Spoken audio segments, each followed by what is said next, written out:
Capitalisation word का मतलब मैं आपको ऑलरेडी बता चुकी हूँ और आज एक बार फिर से बता देती हूँ that capitalisation means the sum of all the funds raised from various long term sources of finance. ठीक है, द सम किसका? उन सारे फंड्स का जो आप रेज करोगे, दैट मीन्स जो एक कंपनी रेज करेगी from various long term sources of funds. The various long term sources कौन कौन से हो सकते हैं?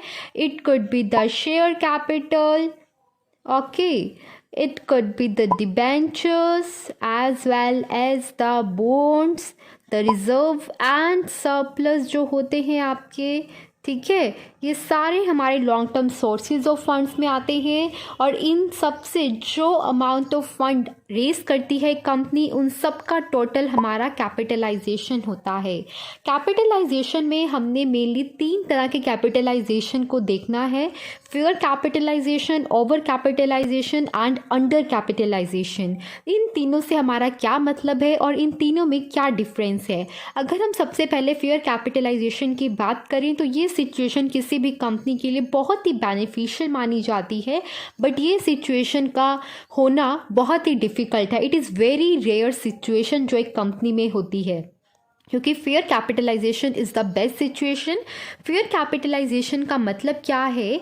फेयर कैपिटलाइजेशन हम उस सिचुएशन को बोलेंगे जब एक कंपनी कंसिस्टेंटली से हमारा क्या मतलब है? That means continuously. ये नहीं कि एक साल हुआ अगले साल नहीं हुआ फिर अगले साल कुछ और हो गया। कंसिस्टेंटली का मतलब है जो आपका कॉन्टिन्यूसली एक बिजनेस के साथ हो रहा है। अगर एक बिजनेस, एक कंपनी कंसिस्टेंटली एबल है, किस चीज़ में एबल है? To earn a rate of return which is equal to the average rate of return earned by other firms in the same industry, then it is said to be fairly capitalized। आपको एक concept मैं आपको यहाँ पर समझाती हूँ जो कि इम्पॉर्टेंट है समझना, और वो कंसेप्ट क्या है गाइस?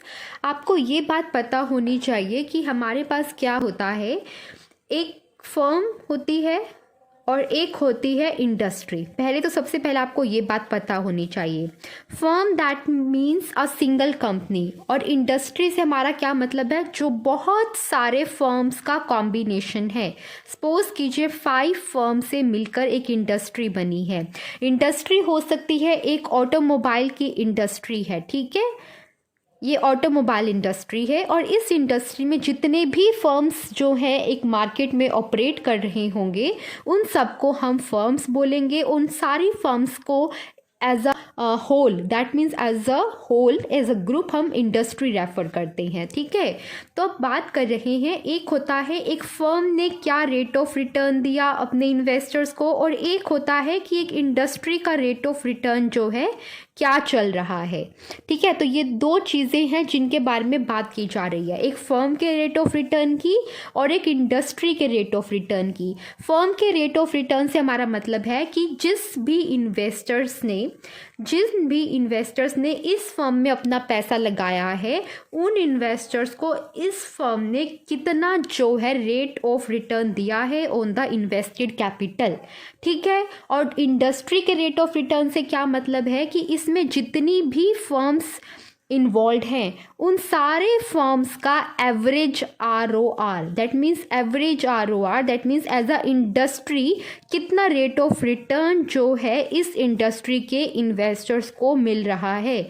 सपोज कीजिए 5 फर्म्स हैं इंडस्ट्री में, तो सारे के सारे फर्म्स का जो रेट ऑफ रिटर्न होगा उनका ऐड करके डिवाइड बाय 5 से हमें एवरेज रेट ऑफ रिटर्न मिल जाएगा, और ये जो एवरेज रेट ऑफ रिटर्न है यही हमारे इंडस्ट्री का रेट ऑफ रिटर्न होगा।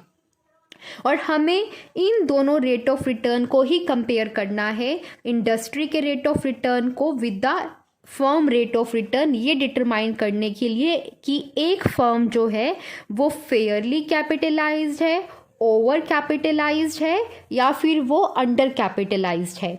ठीक है, तो आपको आई होप सो ये चीज़ समझ में आ गई है। और दूसरा इंपॉर्टेंट पॉइंट जो आपको यहाँ पर ध्यान में रखना है वो क्या है कि ये जो रेट ऑफ रिटर्न है ये हमेशा किस अमाउंट पर जो है कैलकुलेट किया जाता है?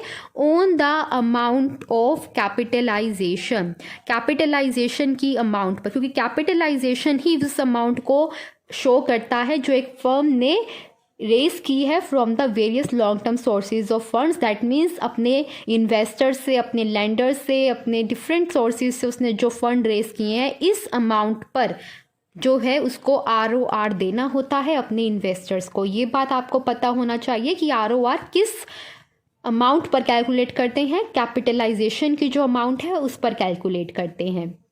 तो अब आप वो चीज़ देखिए जो यहाँ लिखी थी वो क्या थी। यहाँ पर साफ साफ लिखा है कि अगर एक कंपनी कंसिस्टेंटली एबल है क्या करने में, एक फर्म का जो रेट ऑफ रिटर्न है अगर वो consistently, that means her year जो है कितना आ रहा है, वो इक्वल आ रहा है। कितना? इक्वल किसके? To the average rate of return earned by the other firms in the same industry. That means अगर वो इंडस्ट्री का ROR और फर्म का ROR दोनों इक्वल हैं तो हम उस कंपनी को क्या बोलेंगे, उस फर्म को क्या बोलेंगे? Fairlie capitalised. दैट मीन्स एक फर्म अपने इन्वेस्टर्स को उतना ही रेट ऑफ रिटर्न दे रही है जितने की दूसरी फर्म्स का एवरेज रेट ऑफ रिटर्न है, जो कि वो as a complete industry investors को दे रहे हैं। ठीक है, अगर हम इसको विद द हेल्प ऑफ एक एग्जाम्पल समझें तो आपको मैं बताती हूँ। सपोज कीजिए जो हमारा इंडस्ट्री का ROR है, क्या है जो हमारा इंडस्ट्री का ROR चल रहा है, दैट मीन्स इंडस्ट्री का ROR से हमारा क्या मतलब है? सारी फर्म्स का average rate of return.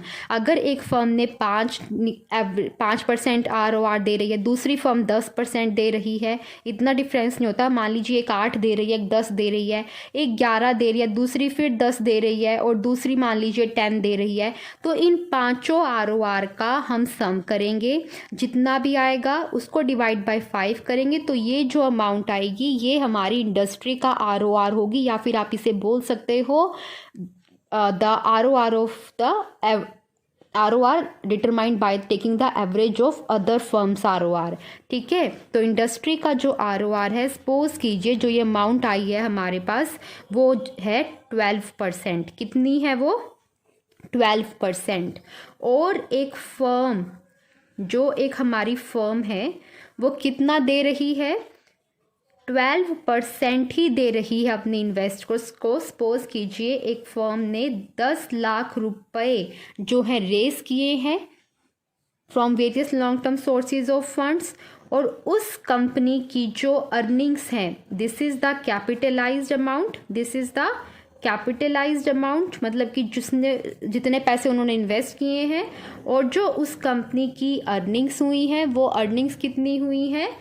Suppose कीजिए 1,20,000। ठीक है, कितनी हुई है? 1,20,000। तो अब आप ये बताइए कि ये कितना ROR हुआ इस फर्म का। हमने 12% कैसे कैलकुलेट किया कि 1,20,000 डिवाइडेड बाय इतना अर्निंग्स हुई है कितनी अमाउंट पर? 10 लाख पर, मल्टीप्लाई बाय 100, कितना आया? 12%। इस तरह से हम कैलकुलेट करते हैं किसी भी एक पर्टिकुलर फर्म का ROR। जो उसकी अर्निंग्स होती हैं उनको न्यूमिनेटर में रखकर, कैपिटलाइज्ड अमाउंट को डिनोमिनेटर में रखकर, मल्टीप्लाई बाय 100 जो आता है वो एक फर्म का ROR होता है। और हमारे फर्म का जो ROR आया है वो 12% है, और इंडस्ट्री का ROR जो हमने एवरेज लेकर कैलकुलेट किया था, सपोज कीजिए वो भी 12% आया था। तो दैट मीन्स अगर ये दोनों अमाउंट्स इक्वल आ गई हैं तो हम इस कंपनी को क्या बोलेंगे? Fairlie capitalised. ठीक है, तो आई होप सो आपको फेयरली कैपिटलाइज्ड जो सिचुएशन है उसके बारे में पता चल गया है। ठीक है, जैसा कि यहाँ लिखा भी है, fair capitalisation when a company consistently been able to earn a rate of return which is equal to the average rate of return earned by other firms in the same industry, it is said to be fairly capitalised. Companies rate of return is equal to average ROR prevailing in the industry. This is the first situation जो हमने समझ ली है। अब है second situation, that is over capitalise situation.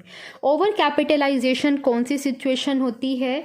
अगर एक firm consistently कितना ROR अर्न कर रही है, ROR जो एक फर्म अर्न कर रही है, अगर वो कंसिस्टेंटली जो है क्या है? लेस है।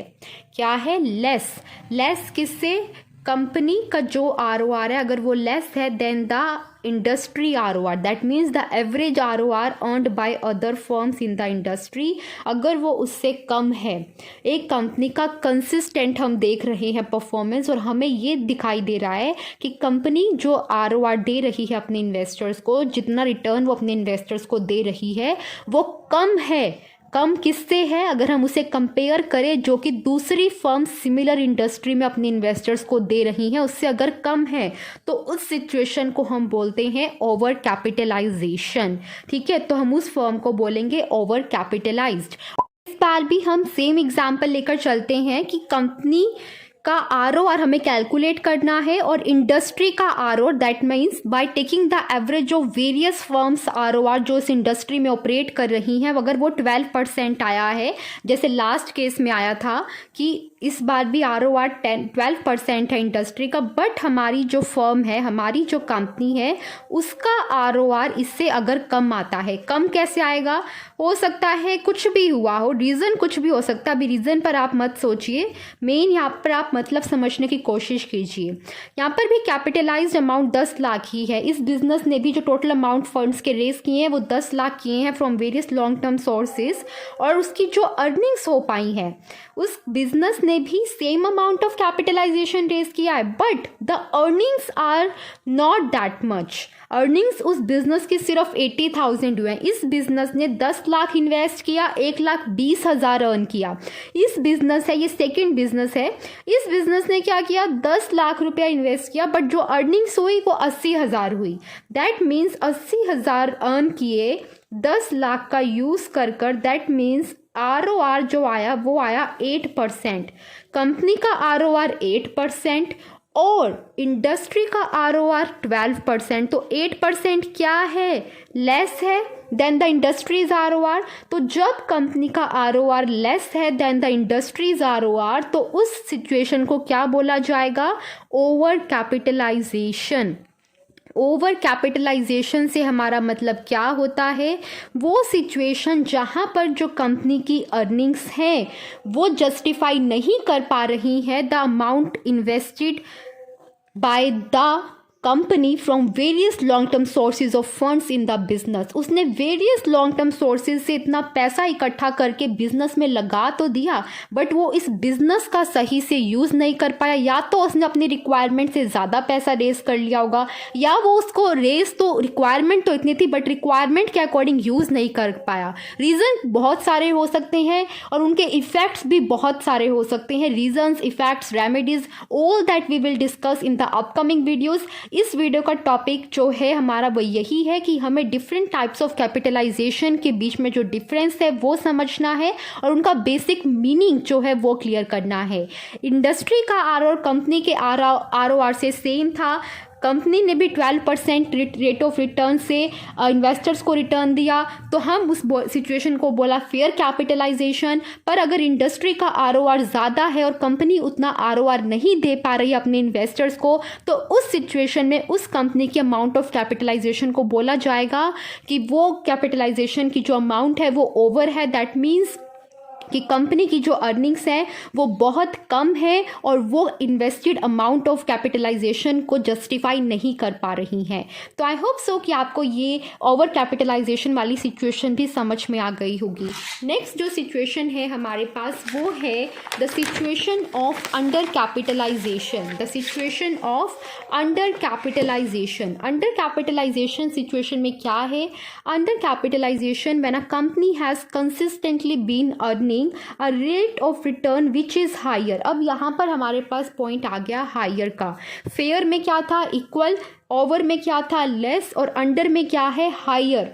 दैट मीन्स कि कंपनी का जो ROR है वो ज़्यादा है than the industry ROR, than the rate of return earned by other firms in the same industry. तो उस सिचुएशन में उस अमाउंट ऑफ कैपिटलाइजेशन को जो एक बिजनेस ने इन्वेस्ट कर रखा है उसे हम बोलेंगे अंडर कैपिटलाइज्ड। जैसे यहाँ लिखा है कि companies ROR is greater than the average rate of return prevailing in the industry. अगर एग्जाम्पल की हेल्प से समझें, सो लेट्स सी इस सिचुएशन में जो पहली दो सिचुएशंस थी, अब क्या होगा, नेक्स्ट सिचुएशन हमारे पास क्या आएगी।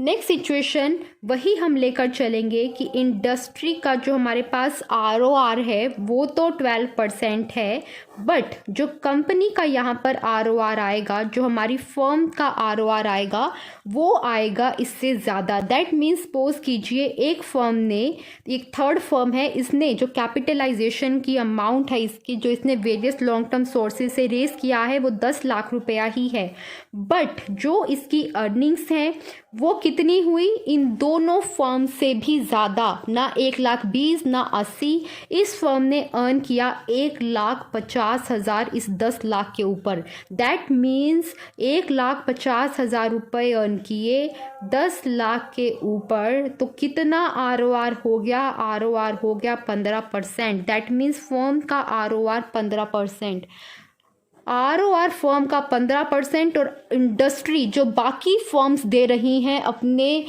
इन्वेस्टर्स को इन द सेम इंडस्ट्री, वो है 12%, और हमारी फर्म ने दिया 15%, उतनी ही अमाउंट ऑफ कैपिटलाइजेशन पर। इसके भी बहुत सारे रीज़न हो सकते हैं और इफ़ेक्ट्स भी बहुत सारे होंगे, but that is not the topic of today's video. आज के वीडियो में हमने जो डिस्कस किया वो यही था कि कैपिटलाइजेशन की जो 3 डिफरेंट टाइप्स हैं, the one is fair capitalisation, over capitalisation and under capitalisation. इन तीनों में क्या डिफरेंस था, यहाँ पर देखा ना आपने, फर्म का ROR is high than that of the industry's ROR, कि फर्म ने ज़्यादा अर्निंग्स की, अपनी जो अर्निंग्स थी उसकी, उस अमाउंट ऑफ कैपिटल इन्वेस्टेड पर, उसको वो जस्टिफाई तो छोड़ो, और ज़्यादा परफॉर्मेंस, इतनी अच्छी परफॉर्मेंस उन्होंने कर दी, इतना इफेक्टिव यूज़ कर लिया अपने कैपिटलाइजेशन का कि उन्हें इतना ज़्यादा ROR अर्न हो गया कि वो इंडस्ट्री के ROR को भी ओवरकम कर गए, मतलब उसको भी पास आउट कर गए। ठीक है, तो इस सिचुएशन को हमने बोला अंडर कैपिटलाइजेशन, कि जब बेस्ट यूटिलाइजेशन एक बिजनेस कर लेता है अपनी इन्वेस्टेड अमाउंट ऑफ कैपिटलाइजेशन का, उस सिचुएशन को हम बोलते हैं under capitalisation. I hope so अब आपको तीनों सिचुएशन अच्छे से समझ में आ गई होंगी, कोई भी इनमें डाउट नहीं रहा होगा। कोई भी डाउट है guys, you can really ask me in the comment section. ये थी 3 situations, the fair capitalisation, over capitalisation and under capitalisation. I want to thank you all for watching my videos. अगर आपको मेरा ये कंटेंट अच्छा लगता है जो मैं आपको समझाती हूँ, please like the video, subscribe to the channel, and thank you once again for watching the video. Bye bye.